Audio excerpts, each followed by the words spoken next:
Haleluya, puji Tuhan, shalom saudara yang dikasihi Tuhan. Saya sangat bersuka cita kembali berjumpa dengan saudara. Dimanapun saudara berada, saya percaya bahwa kasih Kristus selalu melimpah bagi kita yang percaya dan yang mengandalkan Tuhan.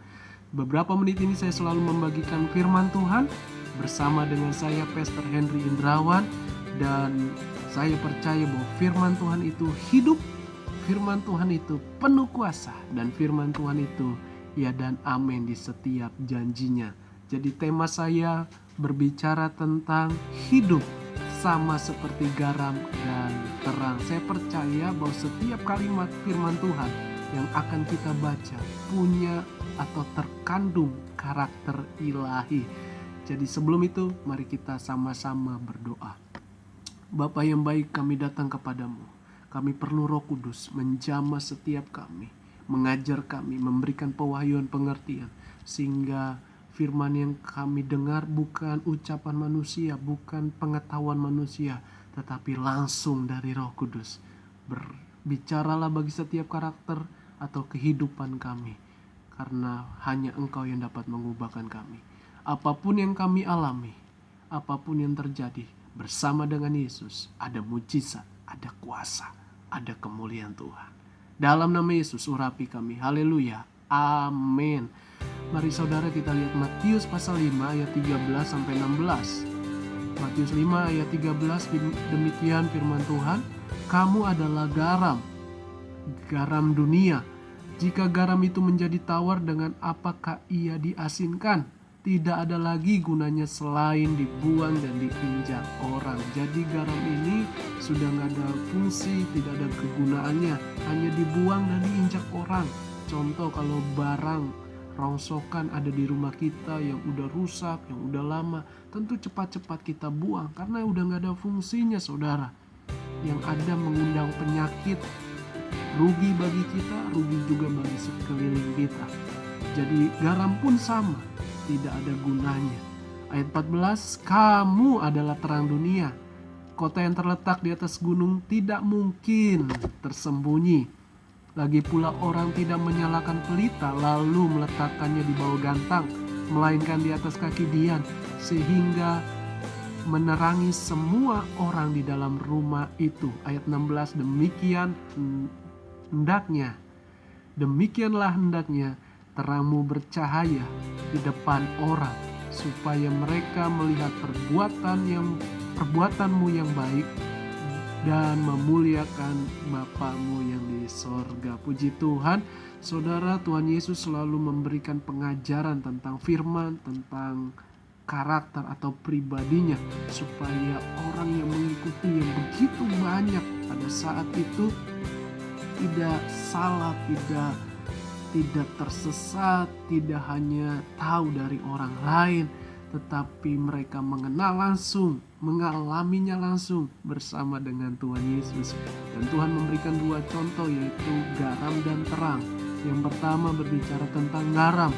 Mengapa garam? Karena garam itu selalu ada di segala tempat, ya, atau di segala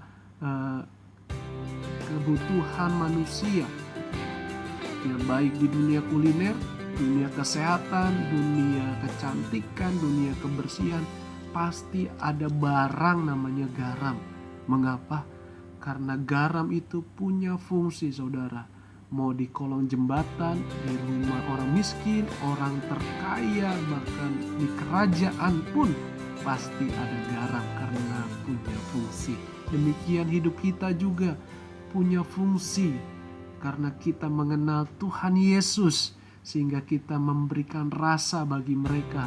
Rasa yaitu menghilangkan rasa pahit.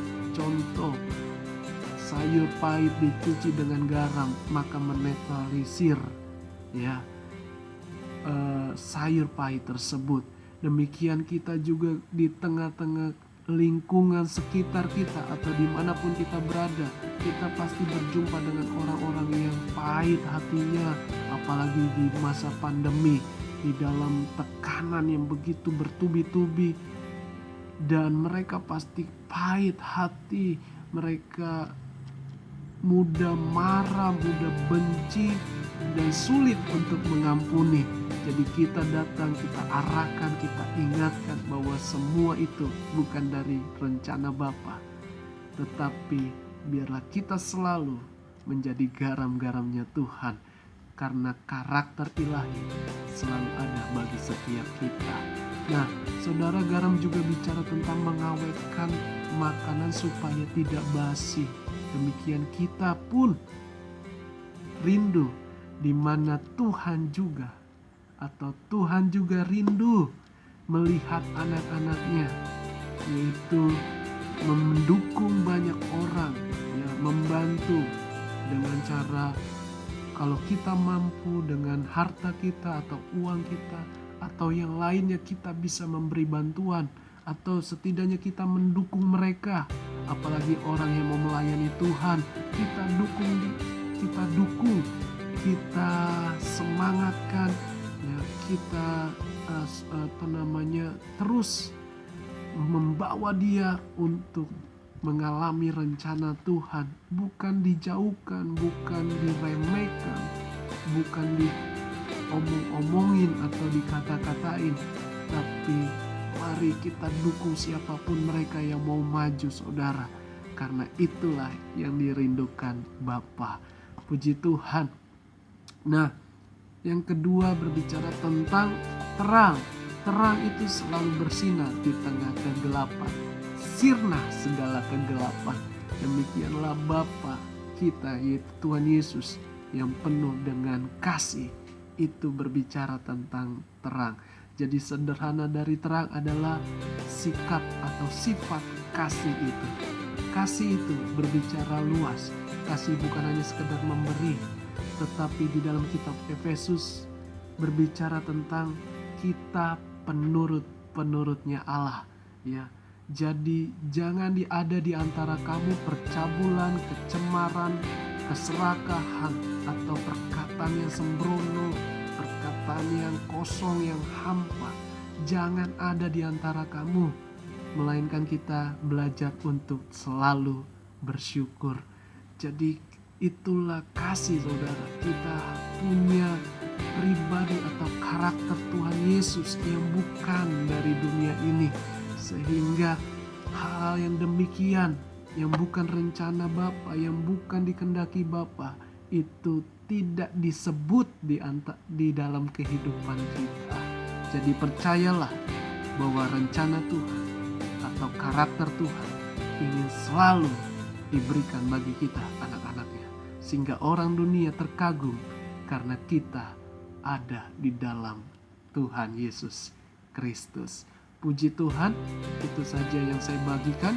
Jangan lupa like and subscribe supaya firman Tuhan ini yang didengar menjadi berkat buat kita semua. Shalom, haleluya.